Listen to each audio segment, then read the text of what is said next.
Hello everyone, greetings from PayTabs technical support team. In this series, you are going to learn everything you need to integrate PayTabs WooCommerce plugin into your WooCommerce store. Throughout the series, we will walk you through the 7 steps you need to fully understand and integrate the plugin. Now moving to step 4, which is accepting the payment. Here, we are going to learn how we can accept the payment we initiated in step 3. And likewise, our plugin handles this part for you, so this step doesn't require any interference from your side. But let's take a look at this step from the business aspect. Accepting any payment goes through 2 steps. The first one, which is handling the payment type, whether it's sale, auth, or refund.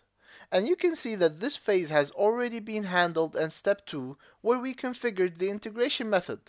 As for the refund payment type, it will be clarified in step 7. The second phase of accepting the payment deals with handling the customer card details.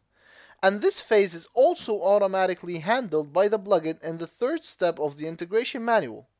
In addition, note that in our plugin, the payment will be hosted, handled, and performed by our servers because we follow our mechanism called hosted payment page.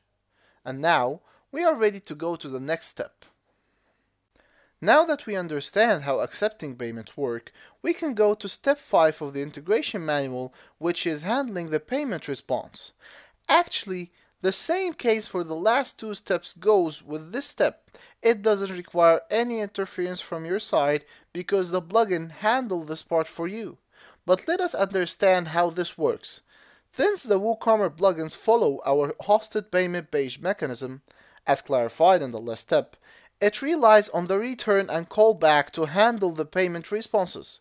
You can read more about return and callback and other ways of receiving responses in our solution article, What are the 5 ways of receiving transaction responses? And now, let's move forward to the next step. Now that we understand how handling the payment responses work, we can move forward to step 6 of the integration manual, which is handling the post-payment responses. Actually, PayTabs plugin doesn't support any customized callbacks or IPNs.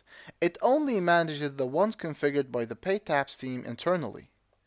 Any other post-payment notifications or responses that PayTabs send to the enabled IPN configured on your PayTabs dashboard should be handled separately on your backend by your team. To know more about IPNs, we recommend you to check our solution article, How to Configure Instant Payment Notifications. And now that we understand how handling the payment responses work, we can move forward to step 7.